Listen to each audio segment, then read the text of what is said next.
Deuteronomy chapter 8. Every commandment which I command you today, you must be careful to observe, that you may live and multiply and go in and possess the land which the Lord swore to your fathers. And you shall remember that the Lord your God led you all the way these 40 years in the wilderness to humble you and test you, to know what was in your heart, whether you would keep his commandments or not. So he humbled you, allowed you to hunger, and fed you with manna, which you did not know, nor did your fathers know, that he may make you know that man shall not live by bread alone, but man lives by every word that proceeds from the mouth of the Lord. Your garments did not wear out on you, nor did your foot swell these 40 years. You should know in your hearts that as a man chastens his son, so the Lord your God chastens you. Therefore, you shall keep the commandments of the Lord your God, to walk in his ways and to fear him. For the Lord your God is bringing you into a good land, a land of brooks of water, of fountains and springs that flow out of valleys and hills, a land of wheat and barley, of vines and fig trees and pomegranates, a land of olive oil and honey, a land in which you will eat bread without scarcity,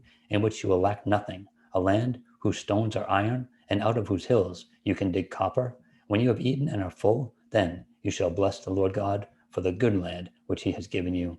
Beware that you do not forget the Lord your God by not keeping his commandments, his judgments, and his statutes, which I command you today, lest, when you have eaten and are full, and have built beautiful houses, and dwell in them, and when your herds and your flocks multiply, and your silver and your gold are multiplied, and all that you have is multiplied, when your heart is lifted up, and you forget the Lord God who brought you out of the land of Egypt, from the house of bondage, who led you through that great and terrible wilderness, in which were fiery serpents and scorpions, and a thirsty land where there was no water, who brought water for you out of the flinty rock, who fed you in the wilderness with manna, which your fathers did not know, that he might humble you, and that he might test you, to do you good in the end. Then you say in your heart, my power and the might of my hand have gained me this wealth. And you shall remember the Lord your God, for it is he who gives you power to get wealth, that he may establish his covenant, which he swore to your fathers, as it is this day. Then it shall be, if you by any means forget the Lord your God, and follow other gods, and serve them and worship them,